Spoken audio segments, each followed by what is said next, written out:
ऊंचे पेड़ों के बीच बसे एक हरे भरे जीवंत घास के मैदान में मिलो नाम का एक जिज्ञासु चूहा और रोजी नाम का एक चतुर खरगोश रहता था। अपने आकार में अंतर के बावजूद वे सबसे अच्छे दोस्त थे। हमेशा एक साथ रोमांच की तलाश में रहते थे। एक धूप वाली सुबह जब घास का मैदान सुनहरी रोशनी में नहाया हुआ था, मिलो और रोजी ने अपने घर से परे घने जंगल का पता लगाने का फैसला किया। अज्ञात से प्रेरित होकर वे जंगल की गहराई में चले गए। उनके दिल उत्साह से भर गए। जैसे जैसे वे उछलते कूदते और तेजी से आगे बढ़े, उनकी नजर रंग बिरंगे फूलों से ढकी एक अनोखी कुटिया पर पड़ी। जिज्ञासा बढ़ी।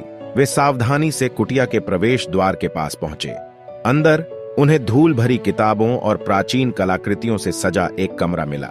उत्सुकतावश उन्होंने किताबें पढ़ना शुरू कर दिया। एक विशेष खंड में मंत्रमुग्ध जंगल के मध्य में छिपे एक पौराणिक खजाने की बात की गई थी। खोज पर निकलने के लिए उत्सुक मिलो और रोजी ने इस खजाने को खोजने का संकल्प लिया।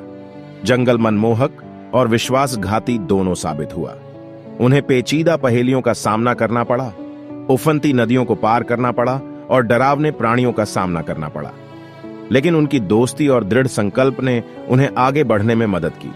जैसे जैसे दिन हफ्तों में बदलते गए, उनका बंधन और मजबूत होता गया। उनके मतभेद उनकी ताकत बन गए। मिलो के छोटे आकार ने उन्हें मुश्किल जगहों पर भी मुकाबला करने में मदद की, जबकि रोजी की त्वरित सोच ने उन्हें चुनौतियों से पार पाने में मदद की। आखिरकार एक खड़ी पहाड़ी पर साहसपूर्वक चढ़ने के बाद वे एक साफ स्थान पर पहुंचे। उनके सामने एक शानदार पेड़ खड़ा था, जिसकी शाखाएं सुनहरी पत्तियों से झिलमिला रही थीं। इसके आधार पर एक संदूक था, जिससे एक अलौकिक चमक निकल रही थी। सांस रोककर उन्होंने उसे खोला। अंदर उन्हें सोना या जवाहरात नहीं, बल्कि एक चमकता हुआ क्रिस्टल मिला। यह एक सौम्य ऊर्जा के साथ स्पंदित हुआ, जिससे हवा में गर्माहट भर गई। उन्हें एहसास हुआ कि यह क्रिस्टल ही सच्चा खजाना था, उनकी स्थायी दोस्ती और उनकी यात्रा के दौरान सीखे गए सबक का प्रतीक। हाथ में क्रिस्टल लेकर वे घर लौट आए। उनके दिल कृतज्ञता और ज्ञान से भरे हुए थे। घास का मैदान और भी सुंदर लग रहा था और उनके कारनामों ने उन्हें जीवन के प्रति एक नया दृष्टिकोण दिया था।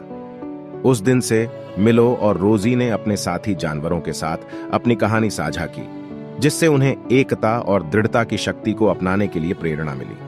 और जबकि उनका घास का मैदान विशाल दुनिया की तुलना में छोटा था, इसके निवासियों को पता था कि इसमें असीमित खजाने हैं, दोस्ती, साहस और अन्वेषण के जादू के खजाने।